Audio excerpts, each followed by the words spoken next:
To navigate to your app settings from within an app, click the gear wheel and select the App Settings tab. So first we're going to start with General Settings and we'll check out Appearance. So here you can change the app icon, app group, and add a description. So first we'll change the app icon. So you can choose one of the pre-installed icons we have, or you can choose a custom one and browse for those through your photos here. So square photos will look best, and the image max is 800 kilobytes. So this icon is what's going to display next to your app name. So here you can change the assigned app group. So an app group is a group that enables you to manage the permission of multiple apps collectively. So by default, an app belongs to the public app group, and Kintone administrators can manage app groups within Kintone administration. And then lastly, we have the app description. So this description will display at the top of your app. It can include details about the app or instructions on how it should be used. So you'll just enter your description here in the rich text box, and then when you're all set with all of these, you'll click Save. So next, let's take a look at color theme. So this will change the color of your app and the color the records display. So when choosing a color theme, it's going to be applied to the record list screen, create record screen, edit record screen, and the record details screen, and then also any tables and graphs in which records are summarized. So to set this, just choose between one of these 6 colors, and then click Save. And then lastly, for general settings, we'll take a look at process management. So setting up process management in an app will allow a workflow or process for multiple users to take action on. So common uses could be a document review cycle or an expense review and approval process. So required settings for process management are going to be status, action, and assignee.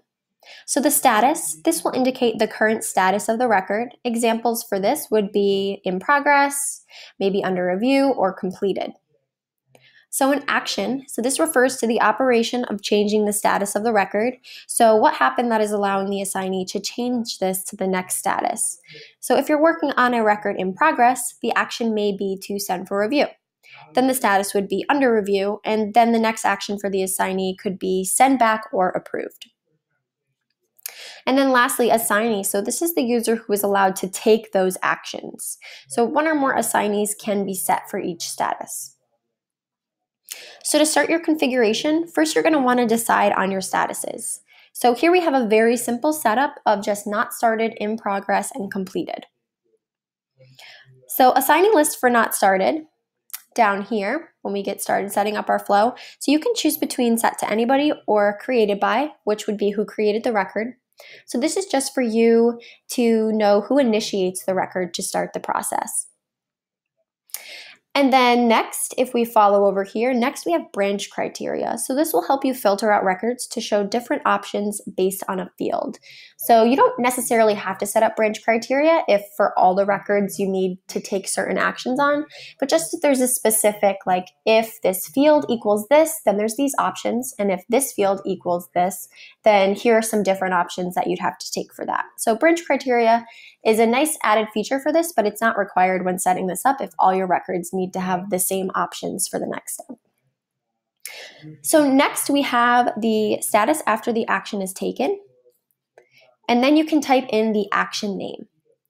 So the action name will end this part and move it to the next status, to the status after the action is taken. So think of this over here as the buttons that you'd click to then put you into this status.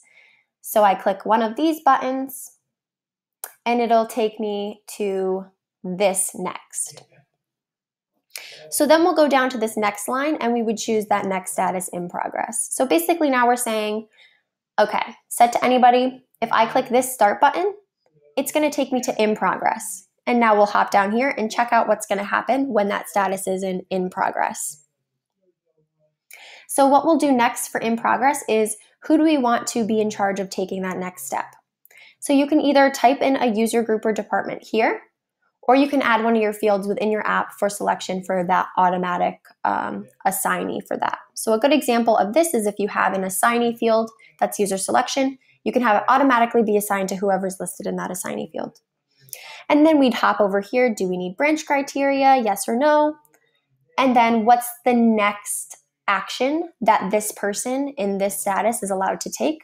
So we'll hop over here. So it looks like the next and only option for this instance is to click the action button to complete the record, and then the status after we click complete will be completed.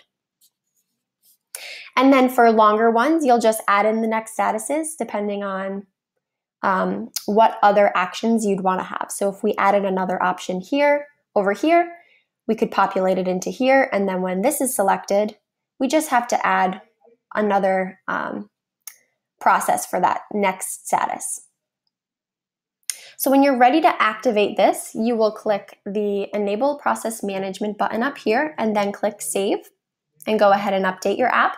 So it can be tricky to change your workflow once you have the records in different statuses. So I recommend deciding on your flow first, then create it in Kintone and test it out. So you can't update the process management statuses that are currently in a specific status. It won't let you update the app to make those changes. So highly recommend writing out your steps ahead of time and then just doing a little test. So for a deeper dive on process management, you can check out our blog post, How to Set Up Process Management in a Kintone App, where I walk through a specific document approval process and how that would be set up. So it has a little bit more steps than what we did today, but definitely going to help you set up that process management. Then when you're all set, we'll click Save. We'll just cancel out of this for now. So next we're going to go down to notifications. So let's start with general notifications. So with general notifications, you can have a notification sent when a record is added, edited, a comment is posted, a status is changed, or when a file is imported.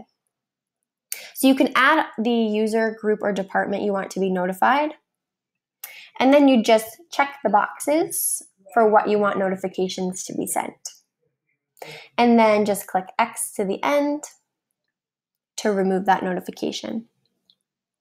So if there's a field for selection in your app, you can choose what notifications you want that person to get. And if you check the box, send updated comment notifications to all commenters, then when a new comment is posted, all the people who have previously commented are going to get notified that a new comment was added to that record, even if they weren't specifically mentioned. So when you're all set with that, we'll click Save. And now we're going to go to per record notifications. So here you can add notifications to be sent when something specific happens within a record. So you'll choose the field, then set what it's equal to. We'll just do legal. And then over here, you'd add who do you want to be notified. So we'll just say if the department is entered and it equals legal, notify Larissa. Or you can also choose a user selection field from your app to send a notification to whoever that specific person is. And then lastly, over here, you just type in a summary. So the summary is just when the notification is sent, what action does this user need to take? And then if you'd like to delete that, just click the X all the way to the right and then save. So lastly, for this section, we'll check out reminder notifications. So here you can send out reminder notifications based around a date and time condition. So we'll go ahead and click Add. You're going to choose the date and time conditions. You'll type out a summary. So like the other one, this is going to be displayed in the notifications. And then to the right, we're going to specify who we want to be notified by selecting a user, group, or department, or a user selection field within our app. So a good example for this specific setting is if you had a customer app which included an expiration date for their account, you could set a reminder notification to be sent 30 days before the expiration so you know that you need to reach out. And just to note, you can create up to 10 reminder triggers. So if you were to set this for a field within a table, a notification will be sent each time one of the fields meets the criteria. So, and then just to note too, notifications will not be sent to those who do not have permission to the app or records. And then just click the X to the right if you'd like to delete that.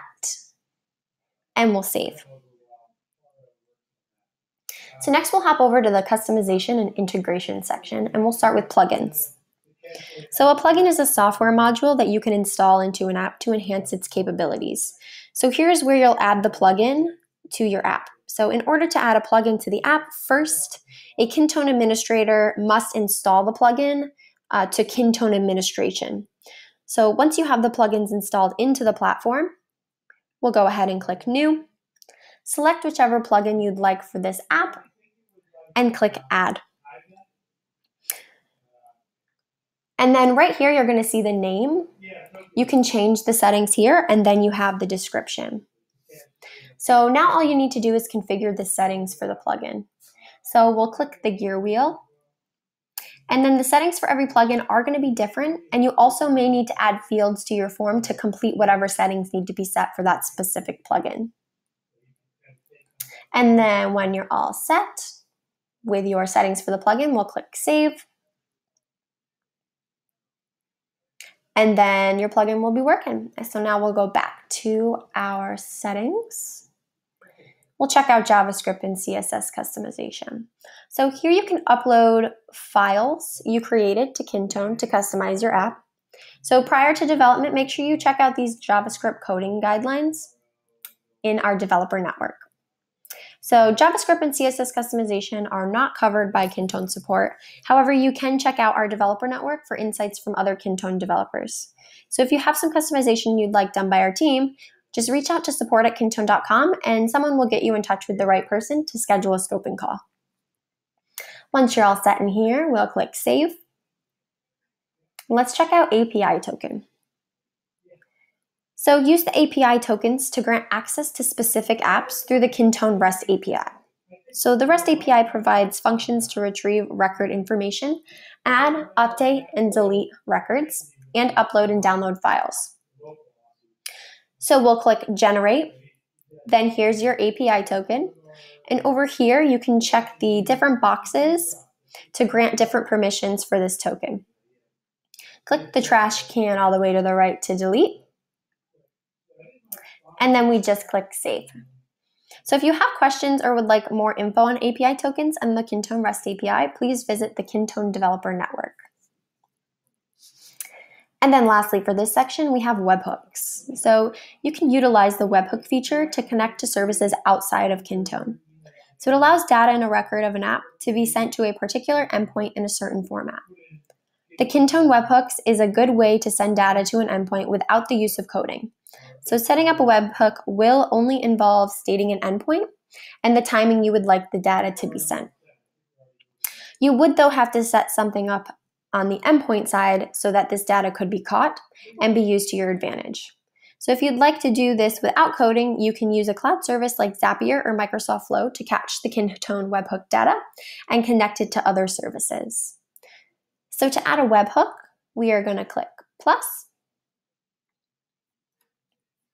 You're going to fill out the description or title, the URL of the webhook endpoint, the event trigger, and then make sure it's activated with this checkbox. And then when you're all set, we'd click Save. We'll just cancel this out for right now. So you can find more information on using webhooks in our Kintone Developer Network, and I encourage you to leverage that community that we have in that developer network. So the community is free. So definitely check that out if you'd like to do some more advanced things in Kintone. But as always, if you'd prefer, you can also hire one of our sales engineers to build something out for you. We'll go back to our app settings and take a look at permissions. So we'll start with app permissions. So here's where you can set app level permissions. So these permissions will allow you to set who can view records, which means who would be able to access or see the app, add records, edit records, delete records, manage the app, and import from file or export to a file. So add a new user group or department by entering their name up here. Next, you'll choose the permissions you'd like to grant to them by checking the checkboxes. And you can delete all the way to the right. So if you add a department, you will notice that there's an extra box for permission inheritance. Go ahead and take a look at that. So when checked, the permissions apply to members of the child departments as well. So you'll use the arrows to drag and drop the users' groups and departments where you'd like to place them. And then one thing to note, priority goes from top to bottom. So whatever is on the top is what the system goes by. So you'll want to keep this in mind as you create your permissions. So if you notice, I am the app creator. So since I'm the app creator, I'm also a part of the everyone group. But since the app creator settings are set above the everyone settings, I'm going to be able to do the things that everyone can't do. So everyone can't manage an app, but I can manage the app because I'm also the app creator, which is listed above the everyone group, and I have permission to manage the app. So a tip, the most important feature I think should be set within every app you create is making sure no one has access to delete records except for the app administrator. This way you won't have any data accidentally deleted. And on top of that, I actually recommend even taking it away from your app creator because we all make mistakes. If you ever need to delete it, you can always come back into your app settings and add the delete feature back. And then when you're all set, I recommend changing it back so that you don't have access to delete either. So we'll save those when we're all set, and we'll go to record permissions. So this is where you can filter out records, so only certain people have access to specific records based on a field value. So I'll go ahead and click add. We'll choose a field to go off to set the restrictions. So if this field includes or does not include, over to the right is who's going to have that notification. So we'll go ahead, we'll just say department is equal to legal.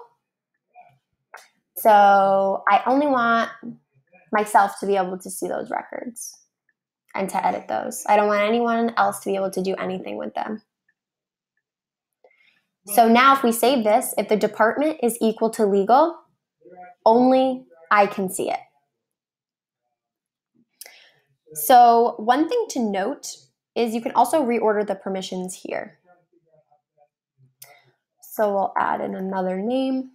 So the top takes priority also works within this record permission. So the top permissions takes priority over what's underneath it. So that's just like the same with the app permissions. So once you're all setting up your record permissions, we can go ahead and click save. We'll just cancel out of this one though.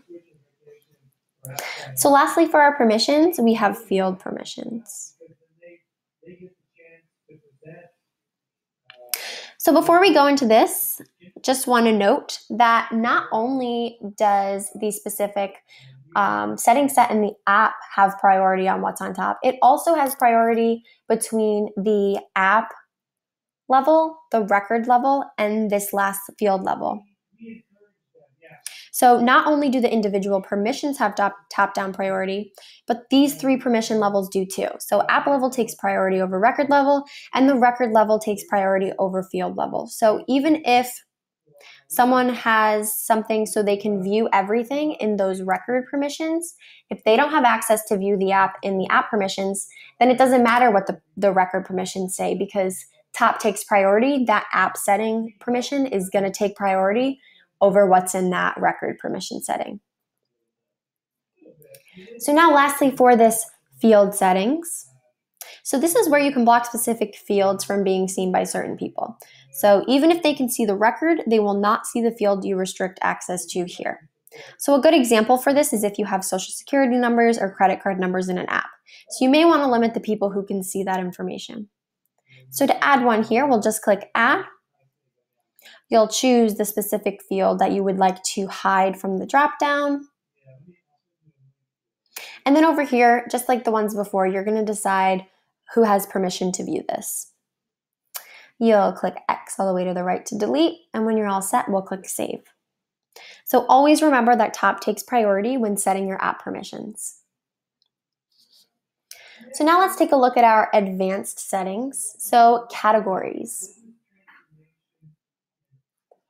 So this allows you to categorize the records by different groups and subgroups. So this feature is great for organizing content such as videos, sales collateral, or marketing content. It's also a great feature for an FAQ, whether it be an FAQ for your product or for individual departments to explain processes and answer questions. So make sure to check the box Use Categories to enable the feature, and next you'll start to fill out the category tree. So click the plus here to add in a new category, and then you can click the plus underneath to add in more subgroups. So you can configure up to 5 levels of hierarchy. Once you enable this feature, a new field is going to display. It's going to be added to your app form. So it won't show on your form settings tab, but it will show in your records. So it's going to resemble a multi-choice field and will show the categories that you enter here in your category tree.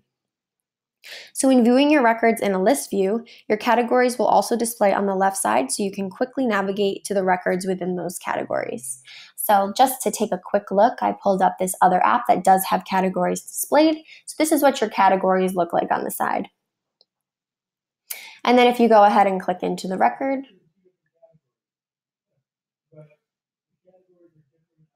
this categories box is going to pop up. So when you edit the record, select which category you'd like that to be in. You can add it to more than one. Save. When we go back to all videos, now it lives there when I click into that category. So once you're all setting up your categories, we'd click Save. All right, so next we're going to take a look at localization. So you can name your app and fields in Japanese, English, and simplified Chinese, and then depending on the user's language settings, the appropriate language will display. So for example, if you name your app in both English and Japanese, the app name will be displayed in English for the English user interface, and then in Japanese for the Japanese user interface. So a user can change their language in their account settings. So when you toggle through these different tabs, you can choose what information you'd like to display. And then when you're all set with renaming any of this for your localization, we're going to click Save. So next we'll go to title field. So the title set here will display on record details, notifications, search results, and also the record list title when using Kintone on your mobile device. So by default, the title field is set to the topmost text field on the app form. If no text field is available, the title field will be set to the record number. So if you'd like to customize this from this dropdown, you can select a specific field to be used as your record title. And then after you choose your new title, we're going to go ahead and click Save. Then we'll go to miscellaneous settings. We've got lots of good stuff in here. So this first one, check the box to show thumbnails, to show a thumbnail if there's an attachment field with an image in the format bitmap, GIF, JPEG, or PNG. So when you click the thumbnail, the image will display in its actual size unless it's larger than your browser, in which case it's going to adjust to fit that browser. Next we have app code. So the app code refers to a code for identifying an app.